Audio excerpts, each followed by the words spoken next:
பிரதமர் இன்று நிகழ்த்தவிருக்கும் முறையில் என்ன மாதிரியான அம்சங்கள் இடம்பெற வாய்ப்பிருக்கிறது, என்னென்ன அறிவிப்புகள் இடம்பெற வேண்டும் என்பது குறித்து பொருளாதார நிபுணர்கள் சிலர் தெரிவித்த கருத்துக்களை பார்க்கலாம். விவசாயிகள், சிறு குறு தொழில் முனைவோர் இவங்களுக்கெல்லாம் ஏதாவது இந்த பாதிப்பை ஒரு ரிலீஃப் கொடுக்கும் வகையில் சில அறிவிப்புகள் இருக்கலாம் அப்படின்னு நான் நினைக்கிறேன். இது இரண்டாவது நான் எதிர்பார்க்கக்கூடிய ஒரு விஷயம். இந்த இரண்டு இப்ப இருக்கக்கூடிய ஒரு சூழ்நிலை, டிமானிட்டைசேஷன் அப்படின்னு சொல்லக்கூடிய அல்லது இந்த பண மாற்று இந்த திட்டத்தை ஒட்டியது. இந்த இரண்டையும் தாண்டி அடுத்து நான் எதிர்பார்க்கக்கூடிய ஒரு விஷயம் என்னன்னா, இது இதோடு நிற்காது, இது தொடரும். அப்பதான் கருப்பு பணத்தை முழுமையாக ஒழிக்க முடியும் அப்படிங்கிற ஒரு அடிப்படையில் கருப்பு பணம் பெரிய அளவில் அப்ளை, அதாவது முதலீடு செய்யப்படக்கூடிய துறைகளான தங்கம் மற்றும் ரியல் எஸ்டேட், இந்த இரண்டிலும் அடுத்த கட்ட தாக்குதல் அவங்களோடது இருக்கும் நான் எதிர்பார்க்கிறேன்.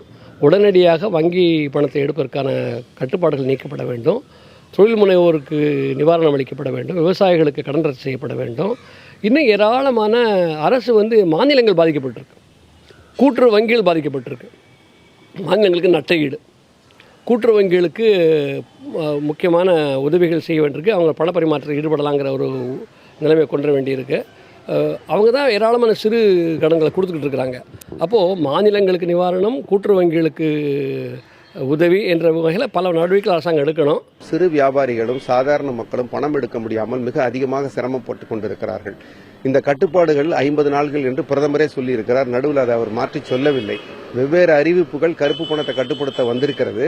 ஆனால் இந்த தளர்வு என்பதை நம்பித்தான் எல்லாருமே காத்து கொண்டிருக்கிறார்கள். அதனால அவர்கள் போட்ட பணத்தை அவர் தாராளமாக எடுப்பதற்கு ஒரு வாய்ப்பை உருவாக்க வேண்டும். இது உருவாக்குவதில் ஒரு சிக்கல் இருக்கலாம். அவரிடம் போதிய நோட்டுகள் இல்லாவிட்டால் இதை அவர்களால் செய்ய முடியாது. அதை எப்படி செய்ய போகிறார்கள் என்பதை நானும் பார்ப்பதில் ஆவலாக இருக்கிறேன். என்னை பொறுத்தவரை பெரிய சலுகைகள் எதுவும் அறிவிக்காத ஒரு பேச்சாகத்தான் இருக்கும் என்று நான் நினைக்கிறேன்.